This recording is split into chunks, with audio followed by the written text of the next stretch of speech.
NLL weekly podcast here on YouTube. We've also going to go to Apple. We're going to Spotify. We're going to iHeart. We're going to have a podcast for you every week about all things Northern Lakes League, the number one premier high school athletic conference in Northwest Ohio. So you're definitely not going to want to miss a week. We're going to have fall. We're going to have winter sports. We're going to have spring sports, all of that coming up this year. My name is Chris Spidbauer. I'm joined by Dan Naraki. He's my partner in crime on Fridays during the workday, and then also here on the podcast. And Dan, you and I talked about this the other day. Crazy to think that we're already at the start of another football season.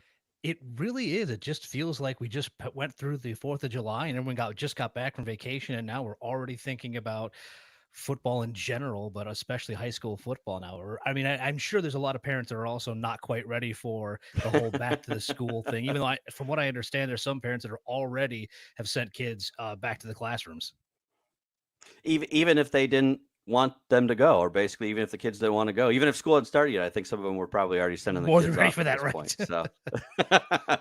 So very first edition of the show, we're going to have our good friend Whitmer head coach Ken Winters here in just a few moments. So we're going to talk with him about his season. We're going to talk with how the offseason went, his team, the changes that they've made over the offseason, just a lot of stuff to cover with him on the broadcast tonight. We're going to have a special upload. We interviewed Mason Lowry of BCSN earlier today. We're going to upload that tonight as well, so you can check that out afterwards when we're done with the live show. So make sure you check out Mason, give him a little love on the broadcast or the recorded video as well. And then, of course, we're going to go through, look at all the games we've got coming up this week. Dan's going to rapid fire them at me, and I'm going to give you my thoughts and kind of where I see things going and what kind of excites me about each one of those games. So before we get started, though, we want to say thank you to one of our big sponsors. That, of course, is Car Stereo One. Our friend Parker Lopez, who's actually a Whitmer graduate, he is the proprietor over at Car Stereo One. They've been big supporters of us for a couple of years now. If you need a new car stereo, speaker, subwoofers, your bike or boat needs some kind of work, remote starter, window tint, custom interiors, basically anything you can think of to upgrade your vehicle, Car Stereo One can do that for you. You can visit them 3120 Central Avenue here in Toledo, 419-474-5553, where you want to go to call them as well. Again, Parker's a great friend of the show, great friend of the Whitmer program as well, which Dan and I do the games for every Friday night. So again, make sure you check out Car Stereo One. And they are our sponsor for our very first guest here, and we'll bring him up in a moment here. And that is the ninth year Panthers, the ninth year head coach of the Whitmer Panthers. And Ken, when I say ninth year, does it feel like it's been 9 years? It feels like it's been 20 years. I was just talking to my AD the other day, and really, COVID took a lot out of, I think, all of us coaches, and it was a really tough year, and it just took a few years to get kind of back into it. So it does. It feels a lot longer than 9. It's kind of funny because I think some people will say it went by in the blink of an eye. Knowing you as well as I do, I kind of figured you were going to say it feels like it's been a lot longer at this point. But I think a lot of that, and when you go back to those 9 years ago, this is not a job for the faint of heart at Whitmer. This is a job that comes with a lot of pressure. It comes with a lot of expectation. And you and I have talked about this before so many times, where it looks like you could be a state playoff contender. You can go into the state playoffs a couple of rounds. You can win your league. And for some folks, it's not quite good enough. I mean, that's the reality of being at Whitmer. And I think sometimes that grinds on you after a while. Well, absolutely. It's always there. Even in the off season, you just feel a little bit of pressure all the time. You always are questioning, am I doing enough in the off season? And, we're working hard enough. And sure. It's always there. It's funny because I've been trying to mentor Eric Brown and, show him a little bit of the side of the head coach side. And, and I brought that up. I said, as soon as you take this job, you're going to feel that pressure, and that pressure just never goes away. As much as you are relaxed and you're having fun, all of a sudden you'll be, I'll be playing with my granddaughter and having a great time. And then all of a sudden you just feel it. And I said, so you got to be ready for that. And, but I knew that going in, and it's just part of the job. And, if there's a picture on my wall of me at 2016, my first year, and I got, I'm doing, it looks like I'm taking the kickoff team, and I looked at myself the other day and I'm like, God, that guy looks really young and no gray hair. And I look in the mirror and now I have all gray hair and, I look a lot older. So yeah, it's definitely a pressure packed job. But again, I knew what I signed up for, and it's just what it is at Whitmer High School. Well, last year, I know that it was kind of a roller coaster. It was funny because when we started the year and you and I talked at the beginning of the year, it felt like it was very real that that team could be 0-2. And we discussed that. That was a probability.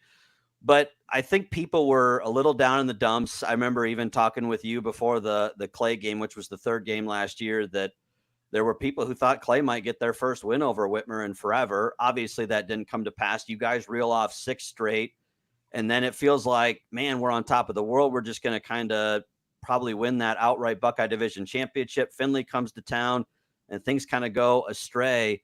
And it's one of those that, yeah, you're thrilled because you got to share that division title, and that was one of the goals from last year. So you're happy about that, and you did a really good job of celebrating that. But at the end of the day, I still think you would probably agree that it wasn't where you ultimately wanted to end up. No, it wasn't. And even, going back to the beginning of the season, we do it. We were 0-2, but we felt like, that Olin Tangent game, we could have won that game. Sure. And we wound up short. So, you're right. You're disappointed. And then, we roll off 5 straight and you start to get some momentum. And, Anthony Wayne comes in and you're not sure. We weren't sure what we had. Yeah. We knew we had, because we struggled in the Southview game, and so we weren't sure. And then we played really well, and then the next week against Perrysburg played really well, and and I was starting to ride high, and we play Finley, who we're very familiar with, and really for years haven't had problems with them, and and they came in and they stung us. He had their quarterback had a great game, and got stung, and then there you go. Now you're going down the hill again, and then we didn't really, ever catch momentum again, because you play Springfield the next week, and nothing against them, but it's Springfield, and then you're hyped, you're hyped up to go in the playoffs, and we draw Perrysburg, and it's always hard to beat a team two times in 1 year, and we weren't able to do that. So again, it was nice to bring a championship, back to Whitmer, because we haven't done it since 2017. But at the same time, it was bittersweet. We knew we had it. We had the league locked up. All we had to do was beat Finley, and we didn't do it. So really, as we talk about that and the roller coaster, it really led into some decisions that I made when the season ended. Even that Perrysburg playoff game, though, I think was kind of a microcosm of the season, because for literally 3/4 of the game, it was like nothing went right on the offensive side of the football. And what people don't realize about that game, and this is the one thing that I've shared a couple of times with folks, is for as bad as things went in that game, you were literally inches away from pulling off a come from behind win. Logan Frank has an opportunity in the corner of the end zone, and the ball just kind of goes off his fingertips on a deep pass. That's kind of, I think, the story of the 2023 Whitmer season, where a lot of good things could happen, but then we were agonizingly close, but just not close enough. It kind of felt like a lot of times. Yeah, I think you hit it right on the head. Absolutely. And we were 1 play away from moving on, and then who knows what happens.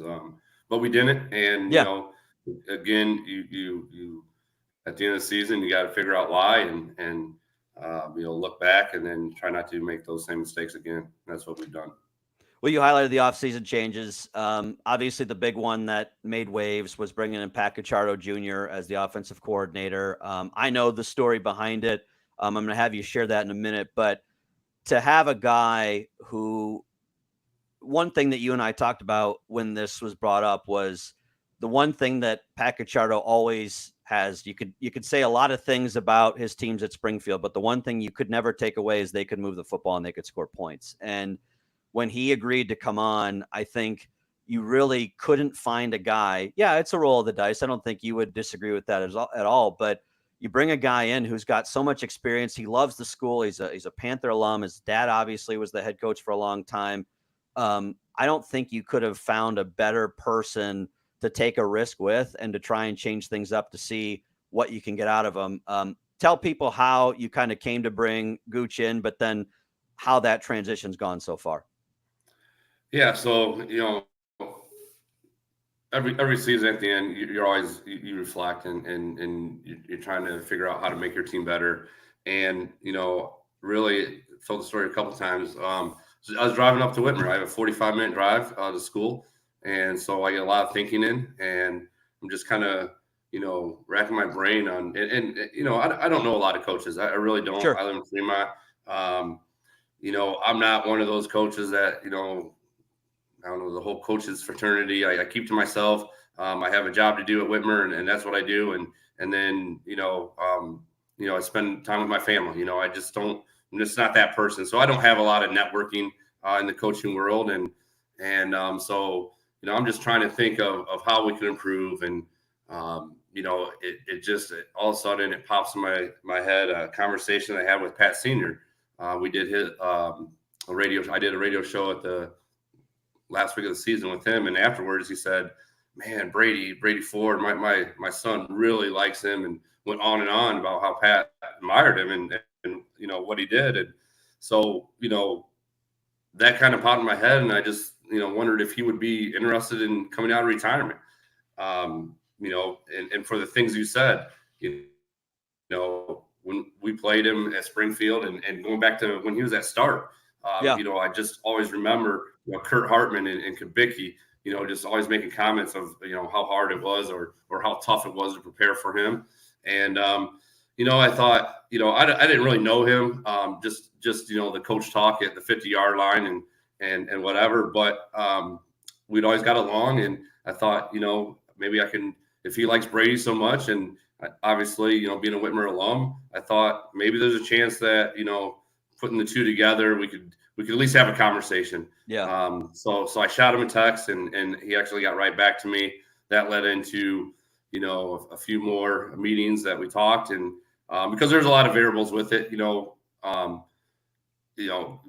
Eric Brown and Tyler Bitts, who ran the offense before, nothing against them. I mean, it was if we could bring in somebody to improve us, then that's what I was going to do. But, everybody has egos, and just bringing him in and making sure that they were on board and they're going to truly be behind it. There's a lot of moving pieces, and, that really took the month of December and a little bit into January. And, hats off to, again, Eric Brown and Tyler Bitts, and putting their egos aside and welcoming Pat in, and then immediately, starting to work with him.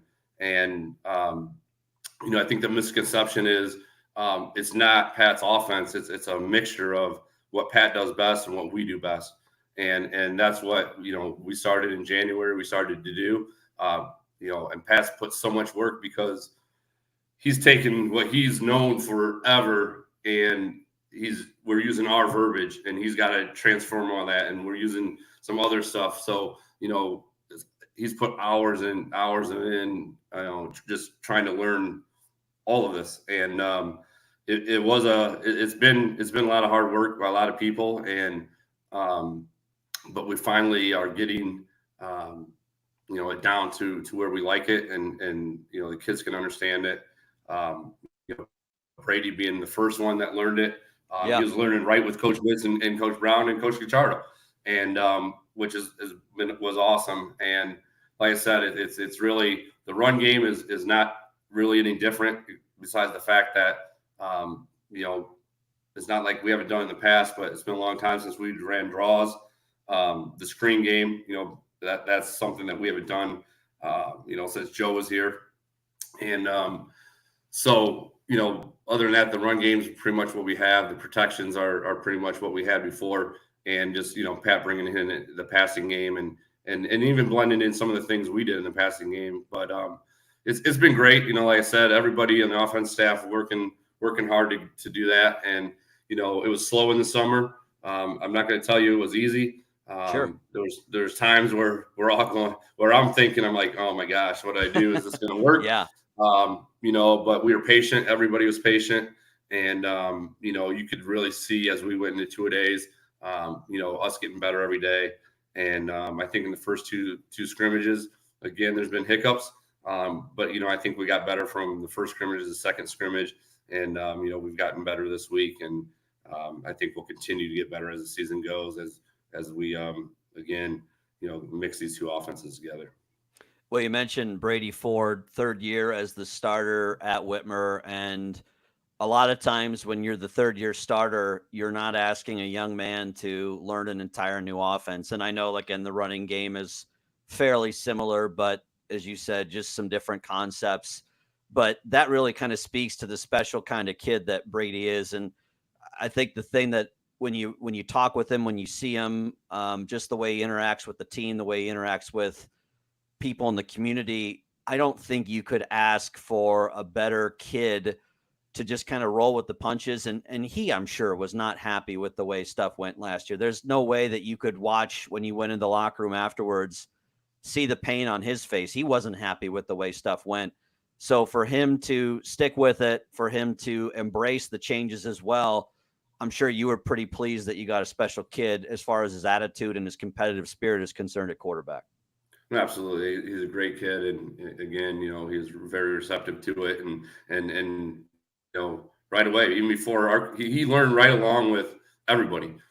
He was right there. And again, that is who Brady is. And as he went through this recruiting process, I couldn't say enough about him to coaches and why he should be on their team. And, I think ultimately he's in a great spot, but yeah, I mean, he's a big competitor. And, he just wants to win and, he saw it the same way. And like I said, he hit the ground running and, if he doesn't do that, I'm not sure this whole thing works because, he does, he is the general out there and he's lining receivers up still and getting guys in the right spot because, not everybody learns at the same pace and puts the time into it. And so because he did, he's allowed us to grow, offensively or grow as a team offensively. So yeah, again, like you said, I can't say enough about him as a person and his football IQ. When you talk about guys too, that everybody's focused on over the last, 2 years, probably 3, if we're being honest, is Carter Lowe, and all of the same things that we said about Brady, you can apply to Carter Lowe, just a good kid, good in the locker room, good in the community, embraces his role. But you've been around guys who have gone through major recruiting processes. We've seen that in action many years at Whitmer, where you've seen guys who have gone through and are big time recruits. And Carter finally made a decision. I know, despite what you have over your shoulder, your influence didn't win out, and he's going to Ohio State. But just from that standpoint of the pressure that comes with that and the amount of attention he was receiving, have you seen him, now that he's made his decision, has he been able to relax a little bit and kind of just get back to being able to focus on football? Not that it was a huge distraction, but I think no matter who you are, it's only natural that would be. No, I think so. What I saw it with Wormley and Koger. Yeah. A little bit, but it wasn't even close to the scale that what Carter went through. And you could tell towards the end before he finally made his decision, it was weighing on him. I mean, I know how many coaches called me at all hours and on Saturdays and Sundays, and I couldn't even imagine, what his phone looked like in his life, and, everybody wanted a piece of him. And, Carter's a kid that he doesn't say no, he just wants to please everybody. So, he was on the road all the time, on these different places. I know that weighed on him. And, he finally made his decision, which, I think it's the right decision. It's what he felt most comfortable with. They did a great job, I must say. They did a great job recruiting him and making him feel, at home. But I think ever since he's made that decision, he has relaxed a little bit and he just wants to have a good senior year. Yeah. Just like, we have a great senior class, 28 seniors. We haven't had 28 seniors. That's the biggest class we've had in a while. And they just want to win because, they've got a little bit of taste of it, last year winning the title, but we've also lost, in their 2 years, their sophomore and junior year, we haven't won a playoff game. So they're hungry. and they just want to, and they have put in the work, to have a successful senior year. Now, I have heard, and for those who don't know, I have been calling Whitmer games since 2010 and basically been doing that every year since. And there have been phrases, I think every year, everybody is optimistic. You are usually somebody, I will say, who, because we have a pretty good relationship, you and I are pretty good friends outside of here, that you'll shoot me straight. You won't sugarcoat something if you don't feel like it's accurate. I have heard phrases come out of that building this year, not necessarily from you, where folks are saying this reminds them of the 2011, 2012 teams, the 2017 team that went undefeated. Obviously, I'm not asking you to say that they are or they aren't, but do you feel like, based off of what you've seen so far, that this team maybe has the potential to live up to those kinds of teams, those comparisons? Yeah, they definitely have the potential, but that's a dangerous word. Yeah. Because they could potentially be bad too. Yeah. And it's all about them, and it's about their preparation and the work that they put in. And, they did good work over the summer.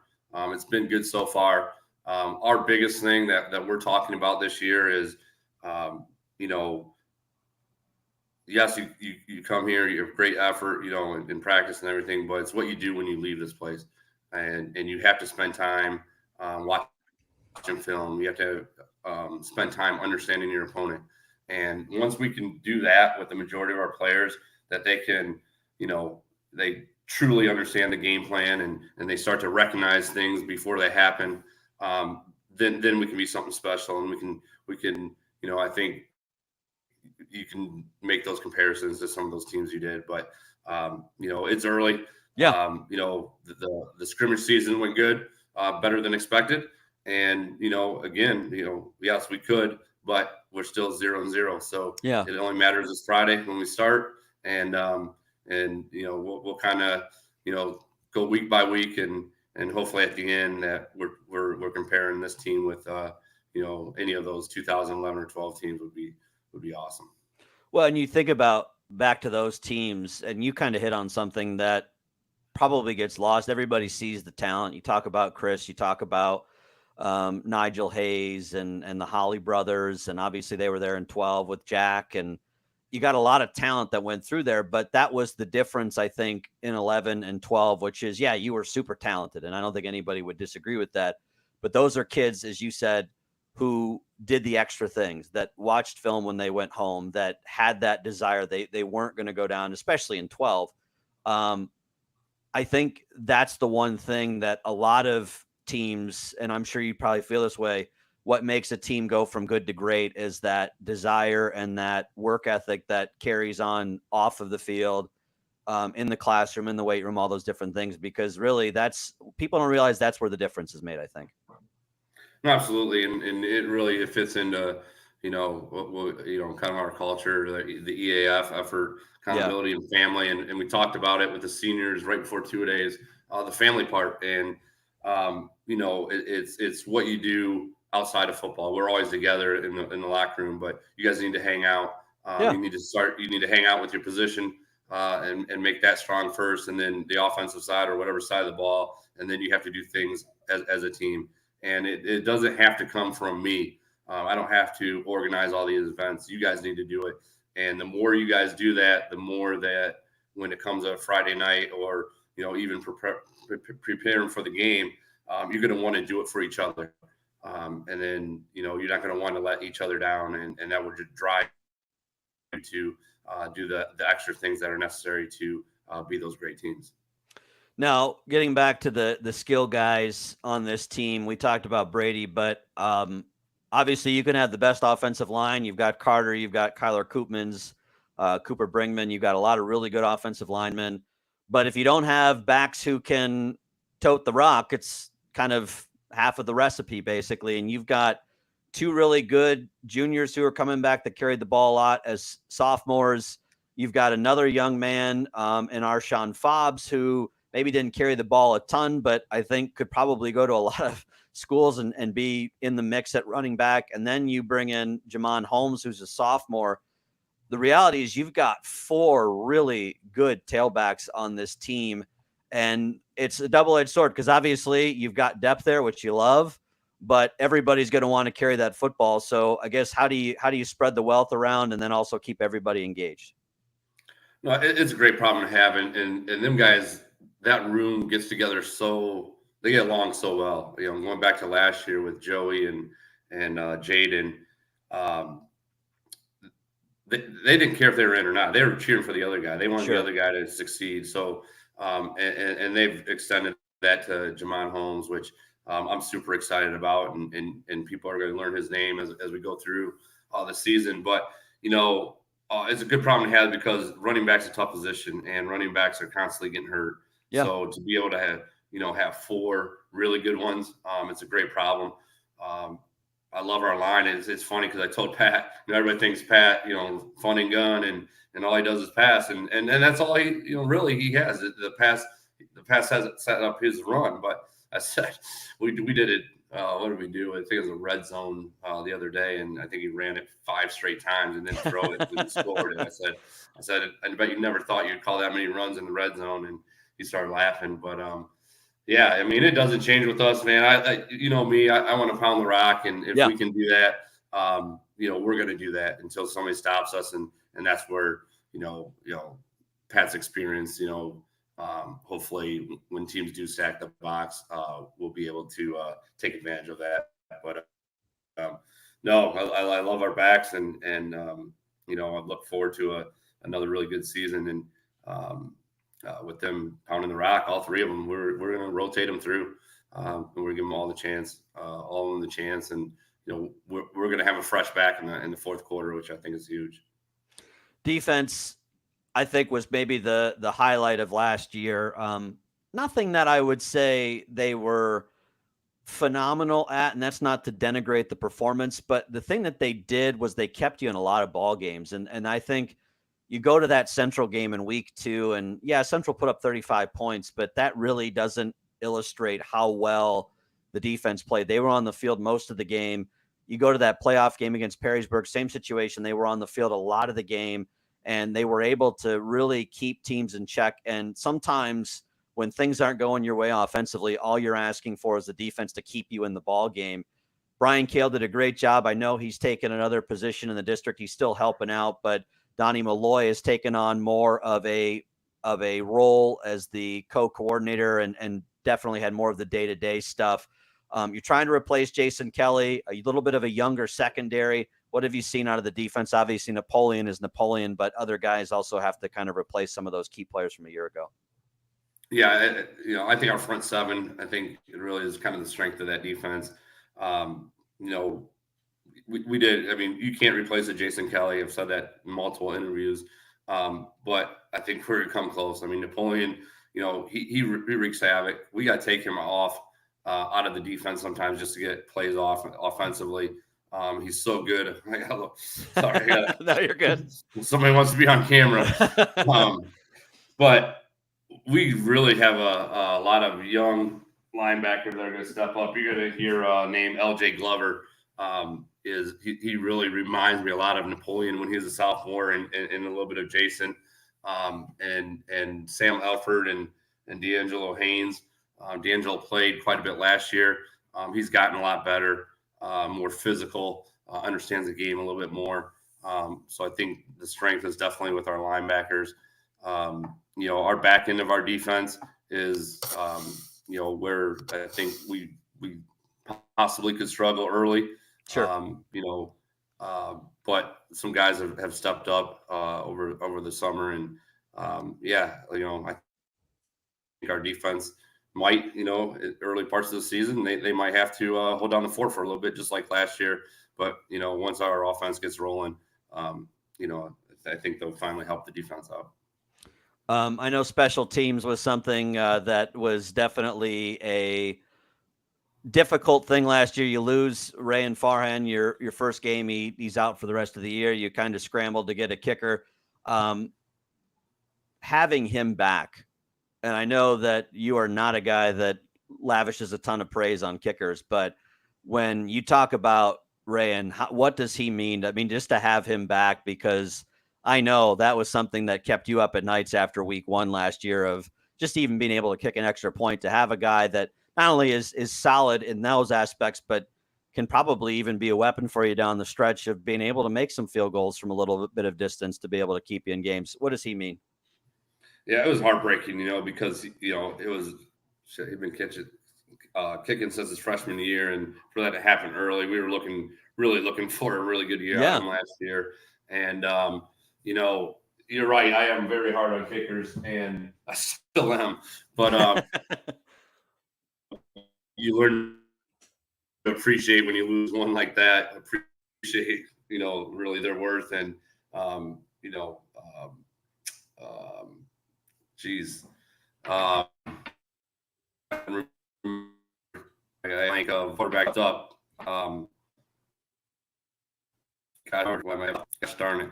Anyways, we did a little bit in the kicking game because of losing him. He's worked his tail off in the season.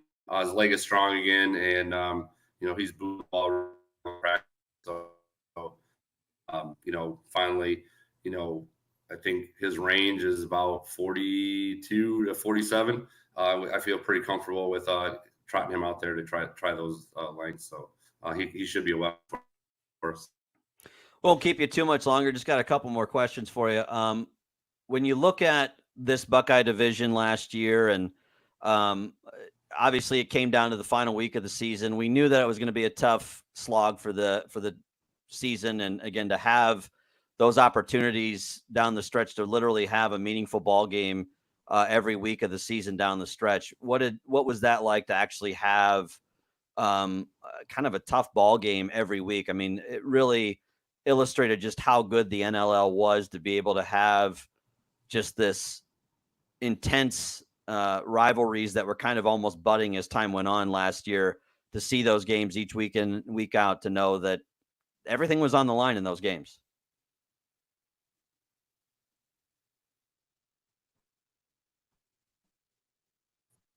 I think we might have lost Coach. I think we did. Well, again, we'll get him back on here in a second, but again, as you can see, just a lot of excitement building around that Whitmer program, and Dan and I are just so fortunate to be able to be a part of that each and every Friday, and to be able to watch that team grow. And I will tell you, when you look at just what this team has done in the offseason, he talks so much about bringing Pat Cacciardo Jr.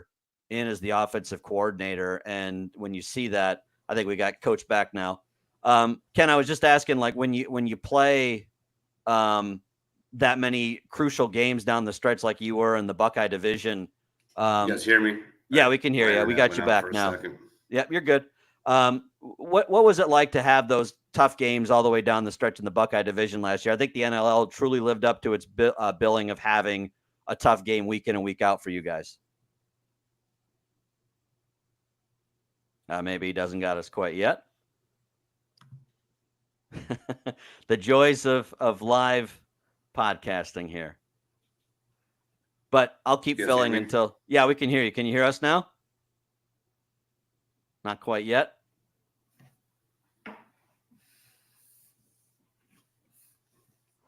Do you have us now, Ken? Do you have us now? Doesn't look like it. Well, again, I think when you look at the overall, and Ken, if you can hear me, just go ahead and jump in. But I think when you look at the overall situation with Coach Cacciardo coming in and being an offensive weapon as an offensive coordinator, when you look at all those things, just what he can do, it's going to be pretty incredible this year. Ken, do you have us now?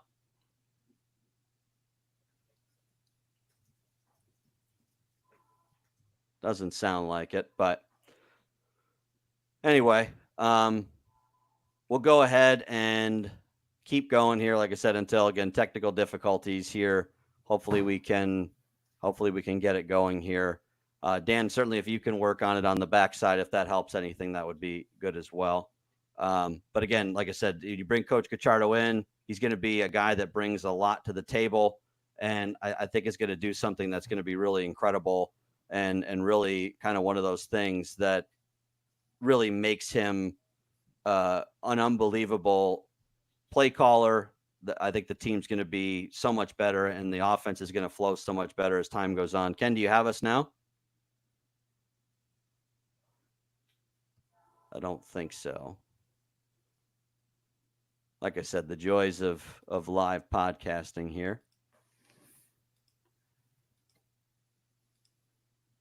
Keep working on it here if we can.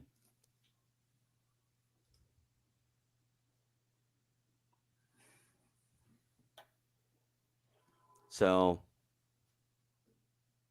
I'm not sure here what we can do. But obviously, again, we're excited about what this Whitmer season is going to be, and we'll definitely keep kind of moving forward with things as we go on, and kind of look at what this season is going to be. It's going to be really fun, and I'm really excited for it because, again, there have been phrases like I said, 2012 thrown around, and literally years that I think make a huge difference, and years that when you think about how good that Whitmer team was and just how excellent they were, you really can't begin to talk about how good that was. And we're trying to effort to bring Ken back on. So, but Dan, even like your first experience with Whitmer last year, I mean, I know that you obviously went to Springfield. That was not a team that you guys usually played, but just to kind of see the excitement that kind of came week in, week out with just how good the division was last year was really incredible. Yeah, it was very cool to be a part of that. And it is sort of a new look Northern Lakes League, as you mentioned, as a Springfield grad. Whitmer was never a team that was on our radar. Especially for football. We vaguely saw them in other sports, but I mean, football is different. And the atmosphere around this Whitmer program last year, especially even earlier this year, we were in attendance at their first scrimmage with St. John's almost 2 weeks ago now. Yeah. And the stands were still pretty full for a scrimmage, and there was quite a buzz around the team. So I think it's not just in and around the team and in and around the school, but the community itself has really gotten behind this team. Just in general, it's a very cool thing to be a part of. So, do you have us now, Ken? He said he could hear us for a minute. Now I don't think he can. Well, the best part is, Dan, is we're getting all of the kinks out of the way now. You guys hear me? Yeah, we can hear you. Can you hear us? I guess that's a no. Oh, we're still one way. Okay. Yeah. I suppose if we're going to blow one, you may as well just blow the first one and get it out of the way early. Just the joy of it. We'll go ahead and we'll just let him off the hook. That way we don't have to keep trying this all night. But we do appreciate Ken coming on. Honestly, I know that he's going to feel really horrible about this, but again, he's always so great. He really is easy to talk with. And, it's one of those things that technology is what it is. And we're still figuring out our way through it. So again, we do appreciate Ken joining us.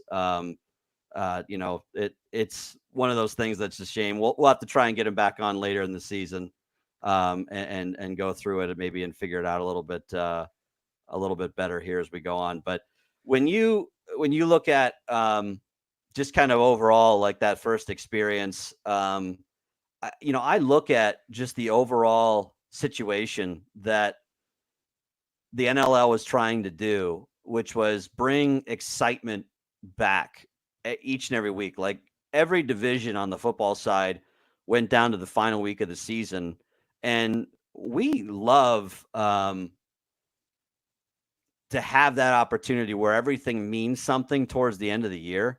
And I really don't think you could overstate just how great it was to be in week 8 and week 9, which is something we didn't experience with the old Three Rivers Athletic Conference, which I know you weren't necessarily involved with, but I was talking with Mason earlier today, which again, we'll upload that video in a little bit, but I was talking with him today about the fact that you had a situation where if you played Central and Whitmer in week number 4, for example, you already knew who was going to win the league by the end of week 4, and then you didn't have any difference. But now you got a situation where weeks 8, weeks 9, weeks 10 means something. And that's, I think, all you can ask for, especially when you're lucky enough to do the job that we do.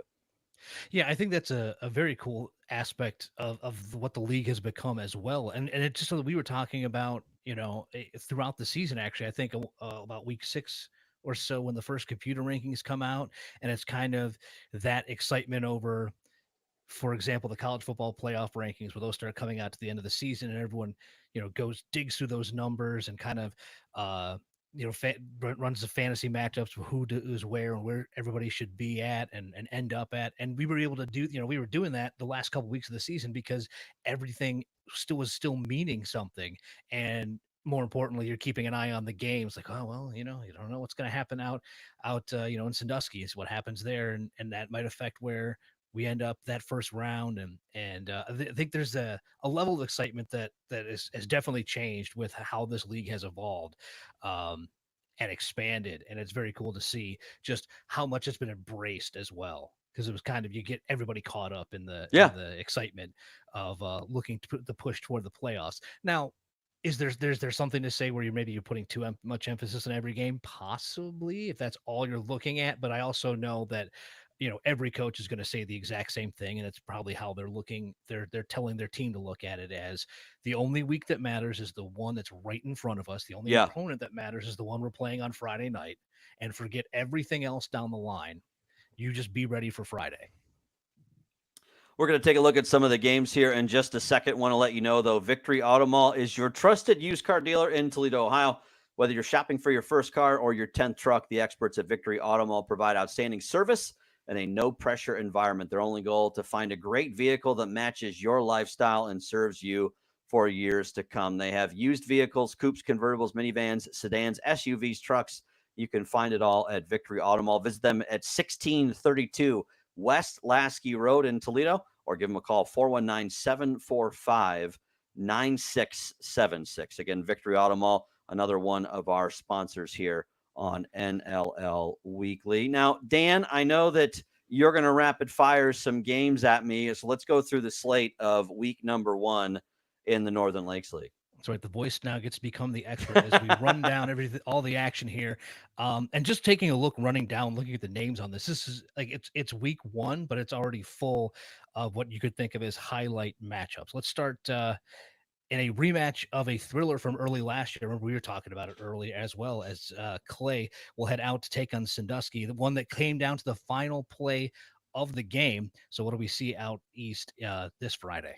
That's a great question. I look at this Clay team, and I have a soft spot. I said this earlier when I was talking with Mason, that John Gallius, the head coach at Clay, I always have a soft spot for him because he's one of those guys that just loves being the head coach at Clay. And you don't usually get a guy in the profession locally who says, I just want to be the head coach at Clay. And so that's a program that has been on the rise, due in large part to John's just love, passion, energy that he's put into that program. And they have been that team each year that has been the team that comes out of the gate. They're undefeated. They come into a big matchup. Again, I was talking with Ken earlier. Last year they were undefeated coming into play Whitmer. They were 2-0. Were they going to finally take down the Panthers for the first time in, I think 20, 30 years? And obviously that didn't come to pass. They ended up finishing 4-6. I think this game, as far as whether they'll win or not, I would believe that they probably have the leg up talent-wise.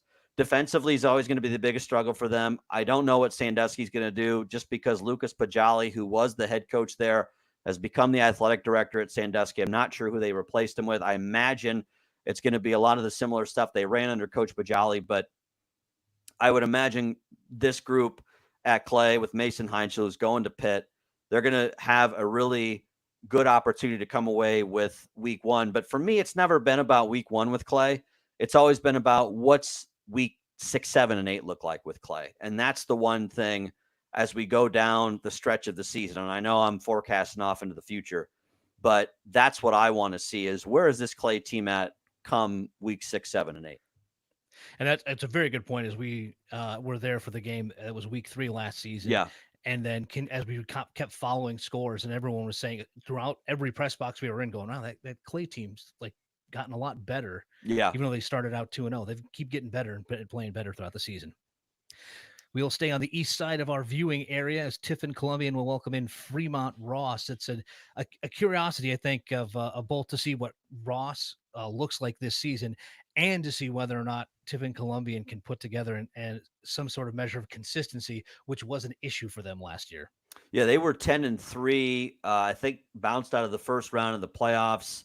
I'm really interested though to see this Fremont Ross team. I really do. Again, another guy I got a soft spot for is Chad Long at Fremont because at Fremont Ross, and Ken Winters will tell you that there aren't better people in this league than Chad Long. He is all in on Fremont Ross. He's been a terrific champion. You go back to what he did with Caden Holmes and the bunch that he had a couple years ago. They're a team that primarily likes to run the football. And when we saw them last year, it was a group that really struggled to do anything else. And if you are able to load the box against that Fremont Ross team a year ago, they didn't do a whole lot offensively. And that was a good defensive front. The one thing that I know stood out to a lot of coaches, Ken Winters in particular, will tell you the defensive front was maybe one of the better defensive fronts we saw all year in the regular season. So to see what that Fremont Ross team looks like defensively, I'd imagine they're going to be really strong on the defensive line again. But man, I just wonder, you've got Caden Maley, the lineman back there. He's probably the biggest name. I just wonder, do they find some consistency throwing the football? Because if you don't, they're an easier team to stop. And that was a lopsided game. I was surprised, not that Fremont Ross lost that game last year, but I was more surprised at the margin of victory for Tiffin Columbian. So going to Columbian, Frost Calnow Stadium is a nice venue. I hope for Ross's sake, they're able to be more competitive. And like you said, if you're a Tornadoes fan, you got to be wondering, can we duplicate the success from last year? Can we do what we did a year ago and win the 10 ball games that we did?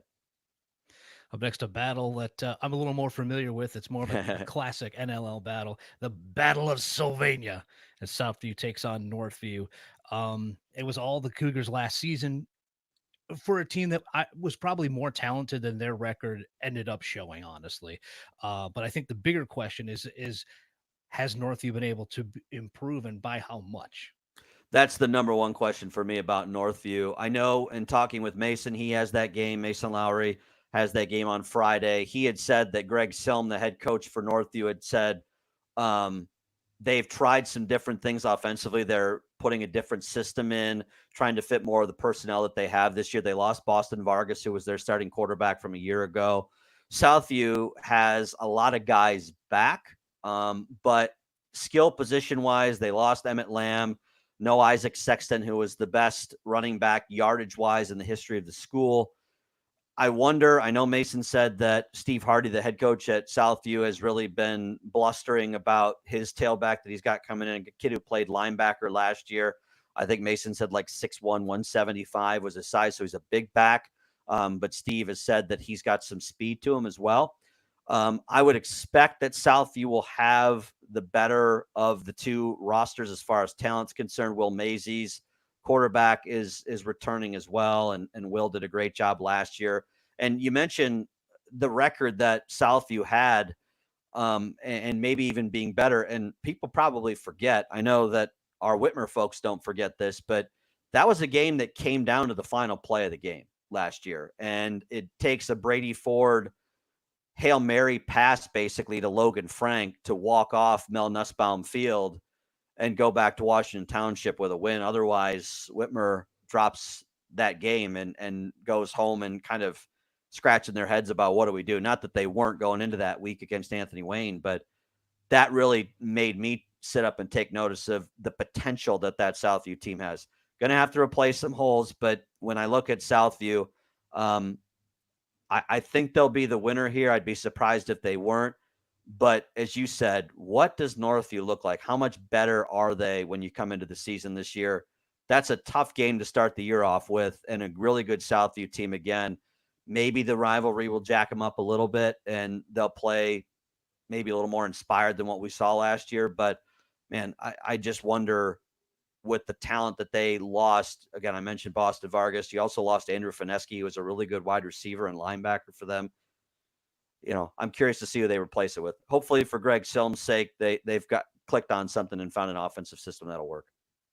Interesting scheduling choice as well to get not only a conference game to start the year with, but also your like two or three blocks away, essentially rival. So I think it's just kind of a quirk of the schedule, to be honest with you. I think just the way, because you've got the uneven divisions, you have to play a league game. But no, you're right. I mean, to start off with that, and I don't know if they would be able to play any other week just with the way the schedule sets up. But you're right. I mean, there's a lot of pressure week one like that. The only other one that we'll talk about in a minute is that battle for the River Rock and Defiance. That's a rough go. You did mention the Generals a little bit earlier as well. So let's take a look at them as they're welcoming in Hilliard Derby, and that's probably going to be another game watched across the state as well. And for those Generals, I mean, it was a heartbreaker last season.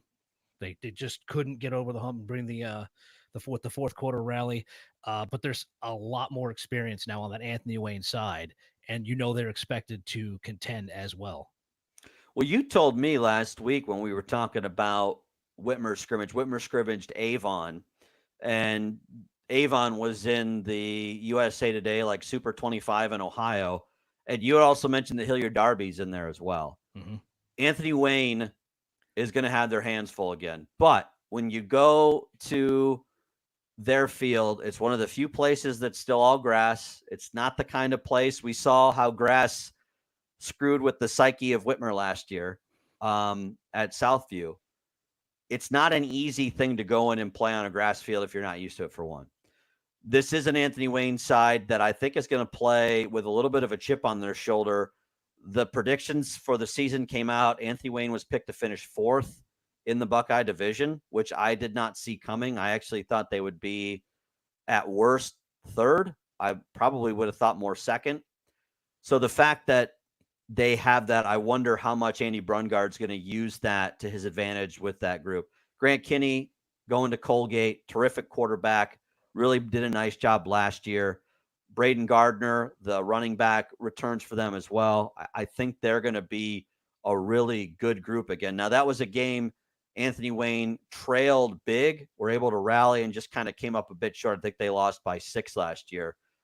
I wonder what Darby does again with that environment at Shatler Stadium and dealing with that. But I also wonder, does Anthony Wayne, with that experience, knowing what they went through last year down in Central Ohio, are they going to approach this a little bit differently? That one I'm definitely going to watch with a lot of interest on Friday as we kind of go through our game, because outside of our game, which we'll talk about here in a little bit, that's the one that I think has the most implications to really give us an early indicator of how good they really are going to be at Anthony Wayne.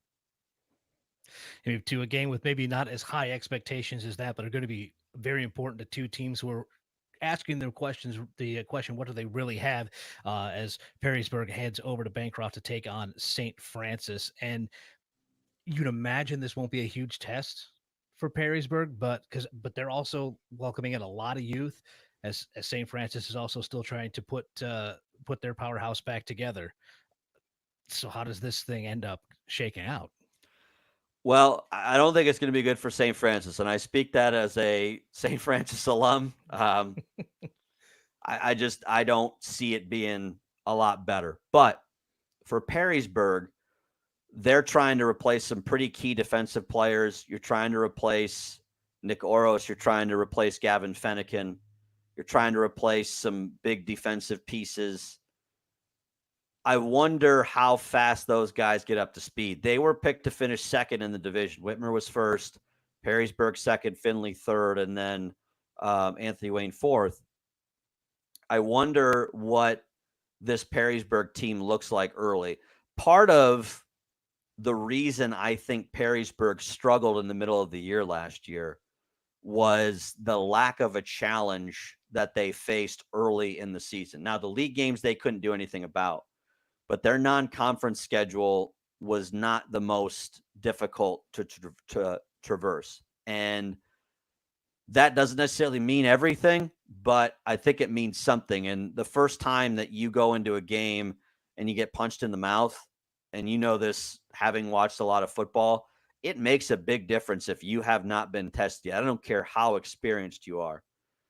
This is a group that I think is going to have to find a way to deal with adversity as we come towards the middle of the season, when they have that gauntlet that they had last year.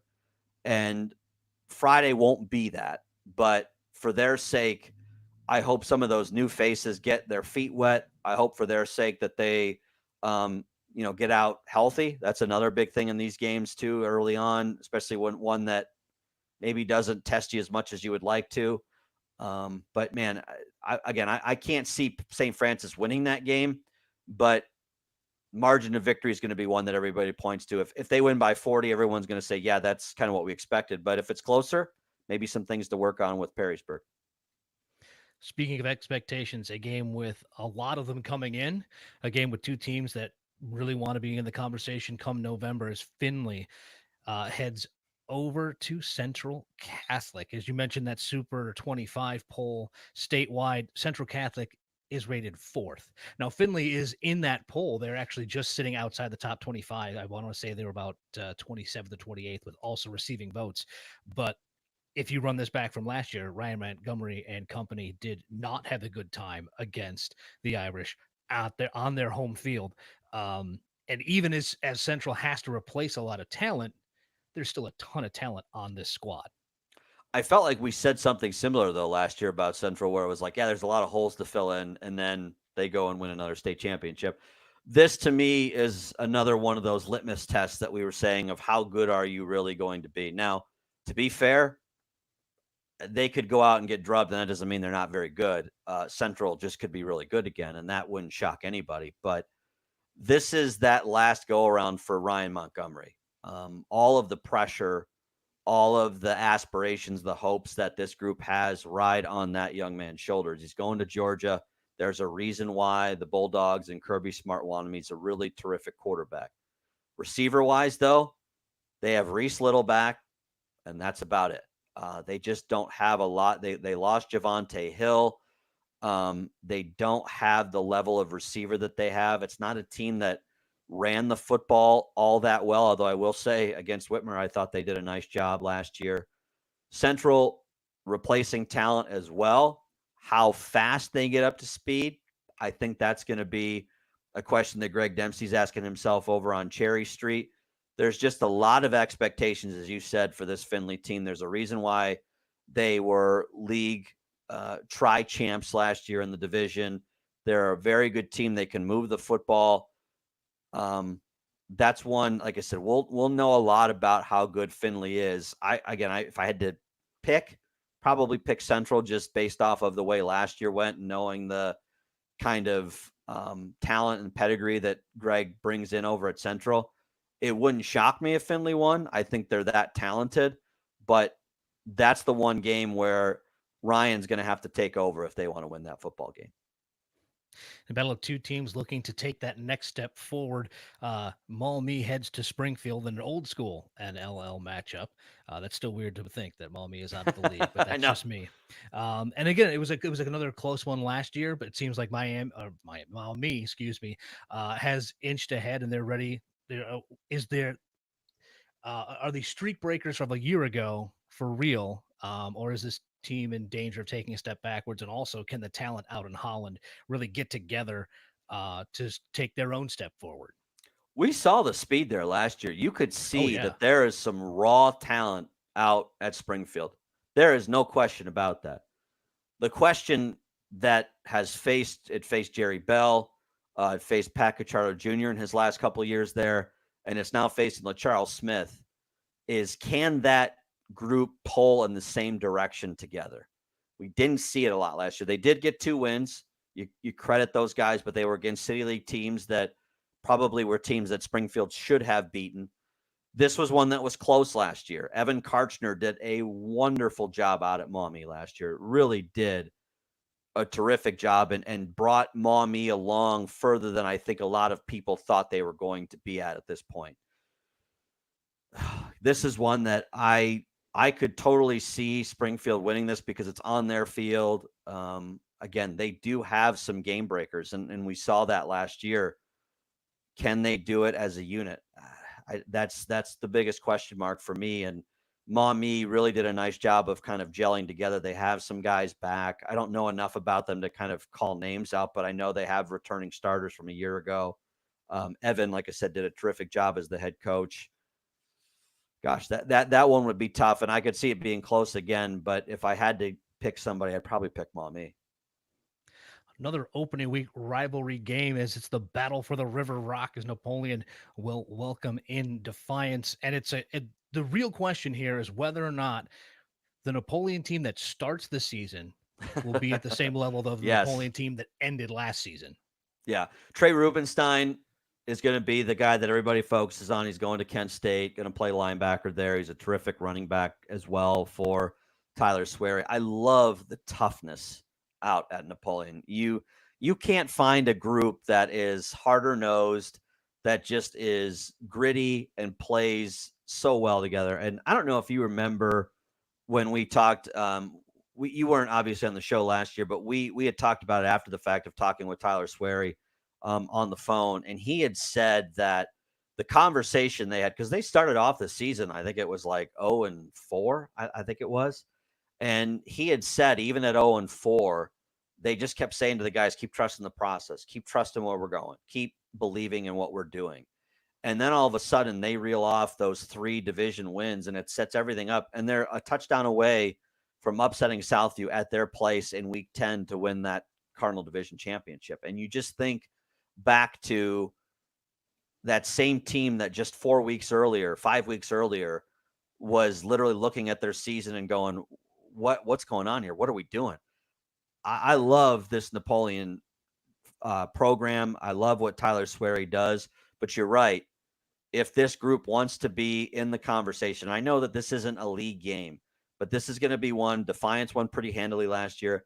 Another one where you look at and you say, we're going to know how good this Napoleon team is, or at least have a good idea of where they're going after this one. Don't necessarily have to win it, but you definitely have to play better than what they did a year ago. And I'm going to guess that it's been a point of emphasis out in Henry County this year, this offseason, to say, guys, we need to get off to a better start this year. A pair of new head coaches will get their first game experience as Bowling Green heads down the road here apiece to take on the Black Knights of Tontogany Otsego. And the 2 new question, coaches. Go ahead. No, say 2 new coaches that you said. Sean Kiss, longtime assistant there, takes over for Josh Wade. Craig Rutherford, who was actually at Anthony Wayne. You talk about another guy who was a NLL guy. He was Andy Brungard's defensive coordinator last year. Decides to go back, be a head coach at Otsego. BG actually won this game a year ago, which might surprise some people.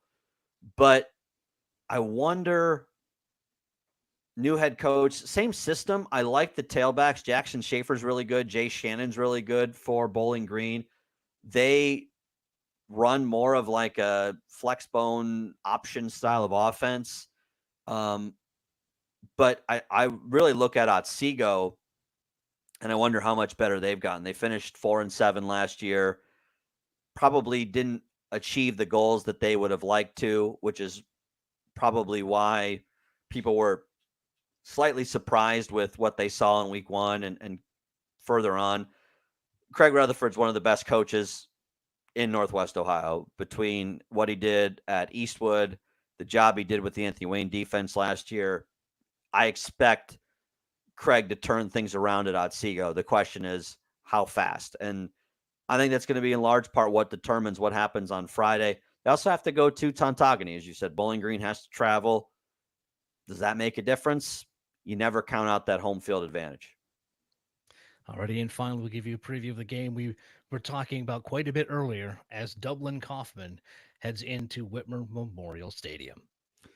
This one is obviously intriguing for a lot of personal reasons, but this is a Kaufman team that I've been present for the 2 times that they played Whitmer before in the playoffs, where they ended Whitmer's season.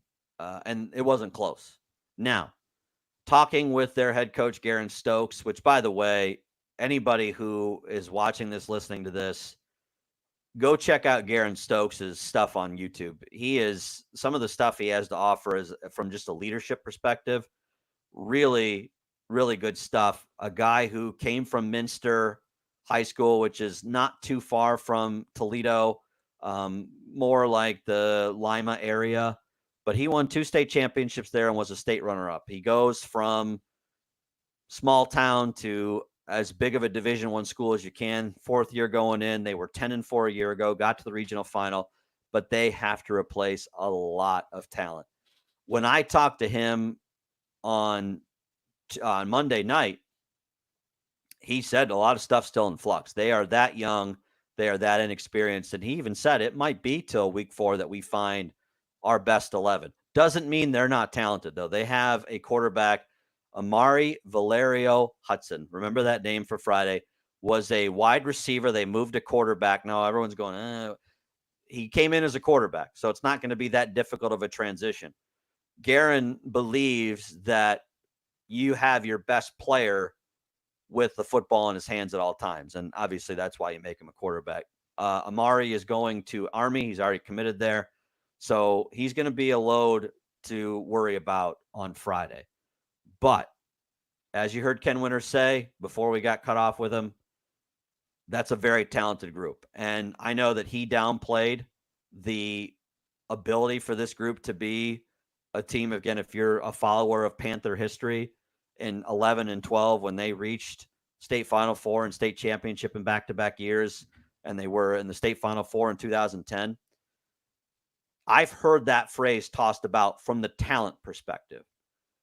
This team has a chance to be really special, Whitmer does. And one of the things that Ken Winters, when he said the scrimmages went really well, the St. John's one went well, but they beat Avon in a scrimmage last weekend. Avon also in that Super 25 poll that we mentioned in the top 10. And that was a team that Whitmer beat 19-17 in a half of football. Now, half of football doesn't mean a whole game. I understand that. But anybody who was at that scrimmage last year and saw what Avon did to Whitmer last year, totally different story. So I really wonder what we see on Friday. I think Pat Cacciardo Jr. makes a difference. How quickly or how well versed is that group in Gooch's offense now? The different terminology, the different kind of play caller. Does Brady Ford make better decisions? Have things slowed down for him a little bit? The defense has to be stout. Like I said, can you keep Amari Valerio Hudson in check? But Whitmer, in theory, should be able to control the line of scrimmage. And as you know, sometimes in football, that is the ball game. If you can't control the line of scrimmage, you can't win the football game. Whitmer's going to be aggressive running the football. If they're dominating up front, running the football, they're putting pressure in the backfield and making Dublin Kaufman really one-dimensional, forcing him to throw the football. I like Whitmer's chances. Had I not talked to Garen Stokes, this would be one where I would be a little, I don't know who to pick. Having talked to Garen Stokes, I'm leaning towards Whitmer on this one, and I'm not saying that as a homer. I really believe, just based off of the way he phrased what he said, could be sandbagging me, very possible, but usually guys don't go into the season saying, yeah, I don't know who my starting 11 is going to be. I think we have like 4 spots settled. I don't know who the other 7 are going to be. So that usually is a pretty good indicator that things have not gone well. Like I said, I love Garen Stokes' attitude. I love his leadership. I love just everything that I heard when I talked to him. But I'd have to lean Whitmer on this one. It is kind of refreshing to get that kind of honesty. It's especially, a good sign that you did not hear anything like, we're on to Whitmer. Chris, we're just on to Whitmer. Well, and the other part too is we didn't have anybody dressed in Whitmer, in Avon gear with spyglasses on last Thursday night, a la Connor Stallion. So you at least know that you don't have to worry about anybody from Dublin Kaufman having recorded signs last weekend. But honestly, you're right. And I appreciate the honesty about it, because a lot of coaches going in and talking about with the opposing team's radio guy might be a little bit hesitant to say that. The one thing I respected is he said they'll see it on film. It's not a secret. So we'll see. Again, maybe he's underselling how unsettled they are on the line. We'll have to find out. That's the one I have to wonder. We'll wrap up the show. I do want to let you guys know that the plan is each and every week to be here recording live at 7. Hopefully we can keep coaches on the line a little bit longer than we did tonight. We do appreciate Ken joining us. I know that we'll try again later in the season. And then Dan, the goal is for us to be able, if memory serves, to be able to have this up on Apple, Spotify, iHeart, and basically wherever you get your podcasts sometime tomorrow, correct? Correct. If I'm really good, if I'm really on one, we'll get this up here by tonight as well. So, like as you mentioned, iHeartRadio, Spotify, Apple Podcasts, wherever your better podcast provider is. And then, of course, you can follow us here, NLL Weekly YouTube channel.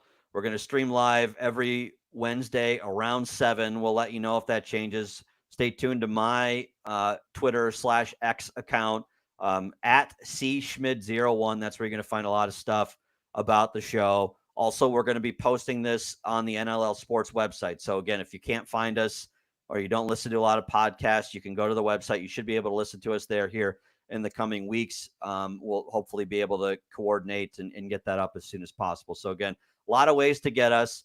The other part of doing this, as I said at the beginning, was to be able to do this through the winter and through the spring. That was something that a lot of people asked for, the league asked us to do, and we really wanted to be able to figure out a way to come through and provide an opportunity to have winter athletes, winter coaches, spring athletes, spring coaches on with us to talk their respective sports. So thank you for joining us. Thank you for spending some time with us here this evening. Drop us a like, subscribe to us on YouTube, subscribe to us on Apple Podcasts, leave us a good review. All those good things help the channel. They will help Dan and I out as well. So we do appreciate your time. Any final thoughts, Dan, before we get out of here? Nope, you got them all. Well, we actually have one more. Make sure you listen. Friday night, 6:30, yes. Q1055. We're going to be on Whitmer, Dublin, Kaufman, the Carter Stereo 1 Panther Tailgate Show at 6:30, then kickoff at 7 o'clock. Every Whitmer game, make sure if you're a Panther fan, 105.5. Myself, Justin Keller joining us this year. We're really excited to see what he brings to the table. Former Whitmer quarterback, Whitmer coach, Panther Hall of Famer. I keep saying he's got to wear his Hall of Fame induction coat. He keeps saying no. And then, of course, Dan will be with us on the sidelines as well. So make sure you tune to us again. Q1055, 6:30 pregame show, kickoff at 7 o'clock. So we'll see you next week. Stay tuned to Twitter. Stay tuned to the YouTube channel. And make sure, you leave us a like, subscribe, all those good things. And we'll see you next week. Bye, everybody. See you.